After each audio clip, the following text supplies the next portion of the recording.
જય માતાજી મિત્રો, તમારા બધાનું સ્વાગત છે આપણા નવા વિડીયોમાં। તો મિત્રો આજે આપણે વાત કરવાના ચેરમેન એવા આપણા શંકરભાઈ ચૌધરીના વિશે। તો મિત્રો તેમણે આપણા પશુપાલકોનો દૂધ વધારો કેટલા ટકા ફાળવ્યો છે, તો મિત્રો એના લીધે આપણે વાત કરવાની છે।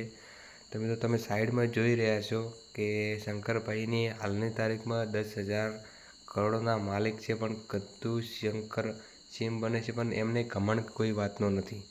તો મિત્રો શંકરભાઈ આજે શું કીધું એના વિશે આપણે વાત કરવાની। તો મિત્રો વિડીયોમાં બનાવી રહેજો અને વિડીયો ગમે તો વિડીયોને લાઈક કરી નાખો, ચેનલ પર ના હો તો ચેનલને સબસ્ક્રાઈબ કરી નાખજો। તો મિત્રો શંકરભાઈ શું કહે છે તમે જોઈ શકો છો સાઈડમાં। 70 કરોડ હતા દેખીએ આ વખતની રકમ છે 2131 કરોડ રૂપિયા। તો મિત્રો તમે જોઈ શકો છો શંકરભાઈએ 2131 રૂપિયા .68% ફાળવેલ છે આજનો દૂધ વધારો, જે કે તારીખ 21 તારીખનો।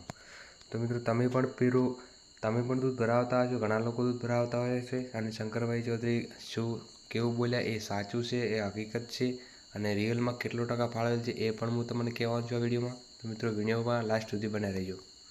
ભાવ વધારો આપવા માટેનો ઐતિહાસિક નિર્ણય આપણા પશુપાલકો માટે આપણા નિયામક મંડળે આજે લીધો છે। 200 કરોડ પહેલા ચૂક્યા પછીની વાત છે, એ વધારે નહીતર એ ગણો તો તમારે હજુ જી હા મિત્રો, શંકરભાઈ બિલકુલ એકદમ સહી છે, કેમ કે એમને કોઈ વાતનો ઘમંડ નથી અને એમને સાચો દૂધ વધારો ફાળવેલ છે મિત્રો।